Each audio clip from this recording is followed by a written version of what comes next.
નમસ્કાર મિત્રો, હું પરેશ સારડા. ખબર ગુજરાતના ડિજિટલ પ્લેટફોર્મમાં આપનું સ્વાગત છે. આજકાલ આપણે એક શબ્દ અવારનવાર અનેક જગ્યાએ સાંભળતા અને વાંચતા હોઈએ છીએ. આ શબ્દ છે ગજેબો. ગજેબો એટલે શું? આમ જોઈએ તો દેશી ભાષામાં ગજેબો એટલે છાપરું, જેને આપણે દેશી ભાષામાં છાપરી કે છાપરું પણ કહીએ છીએ. અંગ્રેજીમાં એને ગજેબો કહે છે. ગજેબો એટલે એક પ્રકારની એવું આશ્રય સ્થાન કે જે તમને તડકામાં છાંયો આપે અને ચોમાસામાં વરસાદથી રક્ષણ આપે. ત્યાં બેસી અને થોડો સમય આરામ પણ કરી શકાય.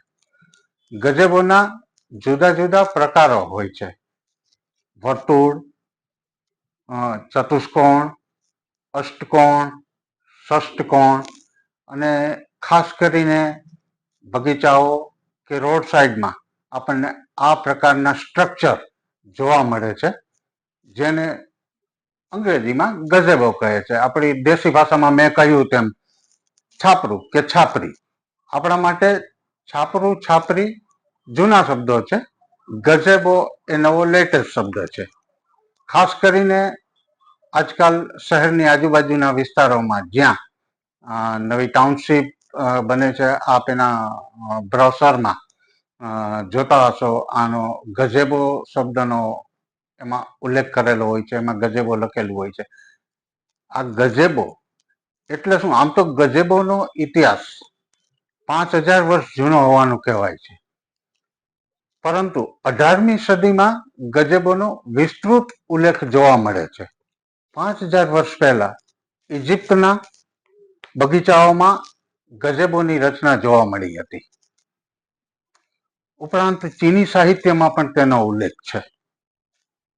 ગઝેબો શબ્દ 18મી સદીના આર્કિટેક્ટ જ્હોન અને વિલિયમ હાપ્ટનીના પુસ્તકમાં પણ જોવા મળે છે. ત્યારે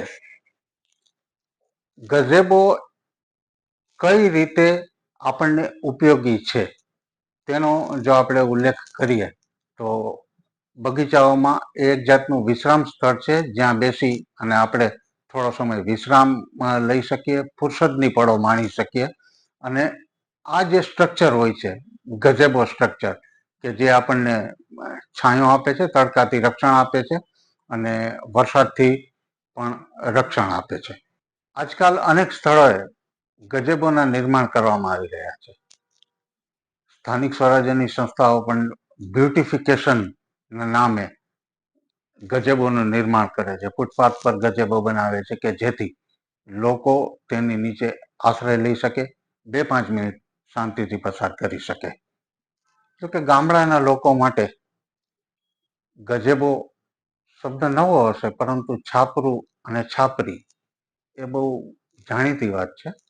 રસ્તામાં અનેક જગ્યાએ આવા વાંસના કે ખળના કે પતરાના કે છાપરાઓ બનાવેલા હોય છે કે જેની નીચે વટેમાર્ગો આશ્રય લેતા હોય છે, તડકામાં છાંયો મેળવી થોડો સમય વિશ્રામ કરતા હોય છે.